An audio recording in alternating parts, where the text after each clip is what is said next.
Well, what do you know? You guys are gonna get 2 rant videos back to back in the same week. Who is this guy? Who has taken over this channel? I know.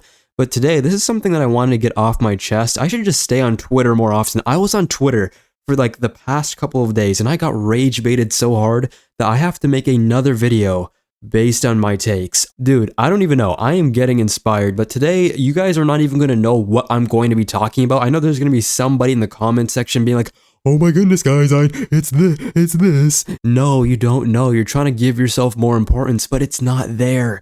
I don't know why I'm arguing with an invisible wall. You see how my brain turns into mush when I get rage baited. I don't know if you guys could tell. I've made an entire video on this in the past, but today it's all about street level heroes. And it also has to do something with power scaling. Now, if you guys know me, I did an entire video on power scaling and how I don't exactly like to take part in these types of discussions, but I will say, just like everybody else, I like my hype moments in aura. That gets me out of bed in the morning. I like having like cool superpowers. Of course, that is the entire power fantasy. I, of course, like seeing death battle, seeing hypothetical fights. I've been loving death battle since I was a kid. The Godzilla vs. Hulk death battle I just watched, and it was peak. But power-ups in general, I only like it if it has some sort of story purpose, if it opens up new avenues for unique storytelling. And if it looks cool on top of that, it's all fine and dandy. But the 2 takes that I'm going to be talking about today it's very interesting. The first one, and all of this was because of Twitter. Thank you guys. My first take is relating to what is a peak human, and there is a lot of discourse and discussion about that. And the second take is what really is a street level hero, getting into the nitty gritty of all of that, because I've been seeing a lot of stuff, even on TikTok, on the Marvel versus DC debate on who has better street level heroes. And I think it's way more nuanced than a lot of people think. And I know I'm sounding a little bit like a smart aleck, but I'm telling you, if these people just use their brains for a couple of minutes, they would realize how simple it is to come to these conclusions. I'm not trying to sound like I'm high and mighty, because I'm really not in the grand scheme of things, but tell me if you guys agree with my takes. If you don't, that is perfectly fine. This is a discussion-based channel at the end of the day. Be sure to leave your grievances with these types of opinions in the comments down below. My opinions are the opinions you see online. This really is just a creative space to get all of our ideas out there. So yeah, without further ado, let's discuss my first take. Now, the first take that I have that I wanted to mention is the idea of a peak human in relation to the real world, because a lot of people like to say that the peak humans of DC, Marvel, any of these other companies, whatever the publishing line is, that they have a direct correlation or something of the sort to the real world, and they should be at least somewhat similar to what we would see, and that is their benchmark or their frame of reference. They can't go too far ahead, but of course it is a comic book, so they will allow for some pivots here and there, right? But for the most part, they have to stay somewhat consistent to what a peak human would be in the real world. But that has never really been the case, and if you see it enough times, these showings over a long period of time, it is consistent. It is a part of their bag. It's not plot armor. And plot armor is a word that a lot of people like to throw around a lot for no apparent reason whatsoever, but it just is, right? So we really just got to deal with it. But the cool thing about peak humans, in my opinion, is that it is a stylized way of looking at like that ceiling, that gap of like training, perception, prediction, and technique in a comic book world. You think of it less as cheating in that story and more of turning that human potential and raising it to its highest bar. If we were to look at a character like Captain America, for example, he has a super soldier serum, but the entire goal of it was to bring him into that next evolution of humankind. He is a human at the end of the day, a peak human, but nobody's going to be able to argue against me of the constant superhuman feats under his disposal. He has like 4, 5, 6, 7, 8 ton showings just off rip, and that is a peak human. And a lot of people, if you look at like Batman and like Nightwing and those types of characters, a lot of them are classified in universe as a metahuman, because of their skills, their peak physical condition, and their technology, their gadgets, and their resources. All of that is within canon, and that is looking at them as a broader whole, but we see scenes of them really tangoing with characters of higher proportions of strength, and that is another thing that I want to touch up upon, and that is the idea of holding back versus not. Characters will hold back, and that will lead to them being very, I don't want to say overconfident, but it will lead to them sometimes misunderstanding how strong their opponents are, maybe becoming completely disheveled and then becoming completely off guard, and then they get hit in the head with a baseball bat. This happens to Batman, this happens to Spider-Man, and it's normal, but if they were going all out, they would have killed them on the spot. Batman, he has something called the dim mock technique, and we see this in the Suicide Squad film, the second one by James Gunn. You could hit somebody one time, and it leads to their death.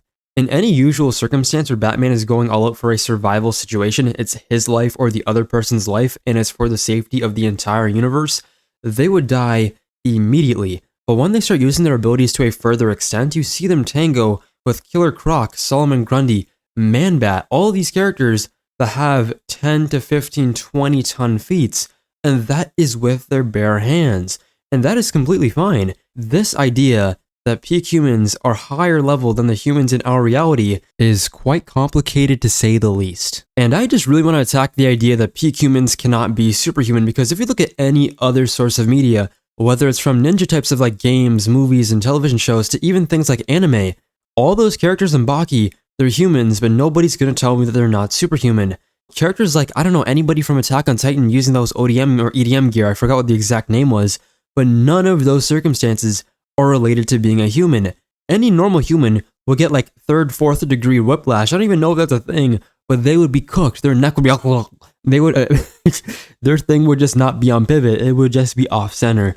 And people don't really have any problem with that. I guess it's because Batman has his grappling hook, but he does not be going as fast as the people from Attack on Titan. Saitama, yes, he is an exaggeration for the most part, but he is a main human training to the pinnacle and then getting to superhuman levels of power. He's not exactly a gag or a joke character, but that is within the realm of his verse. Who are we to say that the things that are happening within the DC and Marvel universe is not something that's within their cards? If it happens enough times, as I've said before, is one of their movesets. You're going to take a move out of a Tekken playlist? Like, no, you're not going to do that. It just doesn't make any sense. It's something that they're able to do, so might as well let them do it. On top of that, there's obviously things like Dragon Ball Z. The most sorry, losers, bum characters in all of Dragon Ball can become contenders and fighters who can keep pace with Saiyans, Namekians, and all of those other characters. And on top of that, while there is a power system lying beneath all of that, which is key in the Dragon Ball universe, for example, we have things exactly like that in DC and Marvel. If we look at Cassandra Cain and like Lady Shiva, they have the ability to read the body. And from there, the movement becomes a language, foot pressure, breath cadence, I don't know, micro twitches. All of that becomes literacy for them to predict and read. Lady Shiva does the exact same thing, but with a lethal level, adding more pressure point optimization. Does that work? I don't know. And this leads to some of the cleanest, no superpowers required moments, but from there, it's really still leaning to them doing things that other characters, even characters with powers, just can't. There's villains who have super tough hides and skins, but using martial arts, you can break through that. Not even mentioning the Tibetan monks, bro. You can learn all types of skills. If we look at things like Shang-Chi, and Iron Fist, they have all of these cool, like the 10 rings, or all their like chi magic abilities on top of that, but most of that comes from learning martial arts. And if not, we're going to look at the Iron Fist situation. They had to literally fight a dragon and tear through their heart with their bare hands. So all of this is just normal, everyday stuff that I don't know why people are mad about to begin with. If we look at Nightwing and like Daredevil, a lot of their stats come from speed. Daredevil, his ability to block and redirect bullets with his billy club, all of it is framed kind of like a miracle for a feat, but the story logic, it's very consistent. He hears the intent before the shot is fired. He tracks the muzzle. He attacks the line of fire. He even intercepts the bullet mid-flight sometimes because he's very smart. He knows what he's doing. He's either using displacement, right? He's already off the line, so the bullet misses where he was, or line disruption, right? The ricochet to the wrist or the gun or whatever, making the shot go wide, or a pre-thrown ricochet that arrives as the trigger breaks. That's what he's kind of doing to make sure that everybody around him is kind of off-center. Characters don't outspeed the bullets, they outpredict the gunfire. The read tells them the shoulder hitch, the breath, the finger tension, the line of sight, as I've mentioned before. All of that is taken into account before the trigger breaks, and this is the engine behind a lot of those impossible dodges, but it's all through skill. Heightened hearing, peripheral vision, because a lot of them have enhanced senses for some reason, tactile feedback, all of that goes into this technique. The angles, the leverage, the tendon recoil with their body, the joints, stacking, breath timing, the footwork, that's very important. As a tree falls with a kick, as you've seen in Batman Year One, or a club can catch a bullet, it's not brute force, it's through technique, precision, conditioning, pain tolerance. A lot of it comes to neural adaptation. Their brain is moving a lot faster than a lot of us. Even when we have moments where Nightwing is out dodging like laser beams, it's not even a problem because it's a pre-move. They see everything. They move until their literal instinctual spider sense, not the sound or even the vision itself. All of that is really just off-axis positioning, right? If you're off the head center line, you're able to dodge without moving too much, and from there, you really just gotta kill the origin, destroy the thing that's causing that laser beam or that bullets or whatever the fire, so that they can just dodge 2, 3, 4 shots instead of like a barrage of it, so that they could still keep the wind within them and do what needs to be done. And going back to Batman kicking down that tree in that very silent scene, all of that is not just a result of like superhuman strength, which it could be very much so, I'm not even going to deny that. But you have to realize all these extra things, they go completely in depth with the skill. Hip rotations, right? Planting your foot for that maximum torque, you feel me? Shin and knee alignment to transfer that force very cleanly. He knows what he's doing. And the timing with, I don't know, a micro hop could be in there. And of course, displacing weight across the body proportionately to where it needs to go to kind of like double or stack the body weight through that strike. It's not silly. Everyone here knows what they're doing. They really are about that in many ways. And it's a really great way to see some very visual, concernable stats of a character getting stronger. While the street tier character can't do this, and this today, maybe in the next year or so, they do progress to that level of power. And from there, they have to fight a villain of a similar design, but maybe a little bit stronger and a little bit in a different direction. And then they win to really show that growth and progress. That is what it really is at the end of the day. A lot of people call it plot armor. I just call it plot discipline because they know exactly what they're doing. They know that they're not trying to fit within a very limiting box. You have to make your way out that bit, you know what I mean? And from there, you're just gonna make sure that it just doesn't get too wacky. Batman like kicking through a bulletproof window is not that crazy, gang. Even the things with Bullseye, Green Arrow, and Deadshot, they're doing some crazy things, but just mapping it through real world physics. They just installed a calculator in their head, that's what the writers did, so that they could have all this pinpoint accuracy. And from there, it really becomes a luck game to not get hit because you're just not going to get out of these very unrealistic patterns. They be throwing stuff all over the place, ricocheting it, just to catch people slipping, and it works, and that's completely fine because these guys aren't normal humans. They are above that. But yeah, it's very important at the end of the day to remember guys, that all of this isn't real. These guys are on a higher plane and they use a bunch of facets to cover this so that the audience gets why this works. They do extra explanations that doesn't even need to happen, but it's for you guys to realize how absurd this really is. They use a bunch of language like prediction, line of fire, off-axis, body read, breath timing, and the kill word right here, luck. Obviously, that is going to happen in battle, right? People have to realize all of these different variables are at play, along with it being not exactly the most realistic stuff. They use visuals, like they draw cones for line of danger, safe pockets. They show pre-movement on the tell so that you could see how fast they're moving. You see how they actually respond to something before they even have that first step. They also have a bunch of comparative language that they use. For example, like using like competitive shooters, for example, people who are real shooters telling us how highly trained they are and relating it to highly trained teams in the real world just to show you how skilled these characters are. On top of that, using a bunch of calcs and statistics in our world to show you how fast or how strong the pressure really is. But at the end of the day, a normal human can't do that. We got to get out of our little brain pocket here, which is very limiting. We don't have to do that. From a scaling perspective, they're not going to beat out the high metas, right? The only way they can do that is via planning. And we know it's not through stats. When that happens, when they actually overwhelm them, it's going to feel a bit like a hand wave. In those circumstances is when we can call out plot armor. But yeah, the next topic that I want to talk about is the idea of a street level hero and what's the difference between a street level and a street tier. Now, if you've been around the comic book space for any decent amount of time, for more than 5 minutes, you would have seen the eternal debate that's always annoying. The idea that Marvel or DC, or just let's break it down even further. Marvel or DC, who has the better street level heroes? Now, to take a step back from the board, clear it off. Marvel usually, a lot of people say, has the cosmic scene on lock. Galactus, Celestials, the Kree, Skulls, the Annihilation Wave, right? Annihilus. The Infinity Gauntlet. Marvel's cosmos is sprawling, pulpy, vibrant. All of that is what you'd ever want in cosmic territory. Now, recently, I think I've been getting a lot more into DC cosmology. I've always been a big fan of Green Lantern, Superman, and all of that stuff, but I've been getting more into, like, The Flash, which I've been a very big fan of, as you've seen with the channel, And the New Gods, especially Ram V's New Gods that just came out, it is a... I gotta stop doing that. I'm pretty sure there was one person who complained about the fact that I kissed or I made that sound anywhere near my mic, and I violated their ears. I am so sorry. No, I'm not. I'll do it again. But yeah, that is the idea between the cosmology battle between both companies.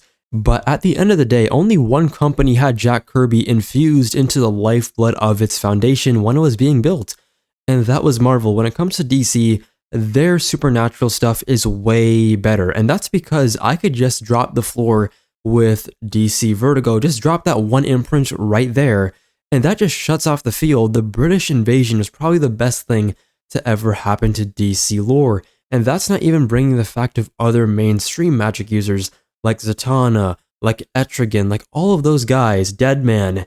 They are comp, in my opinion.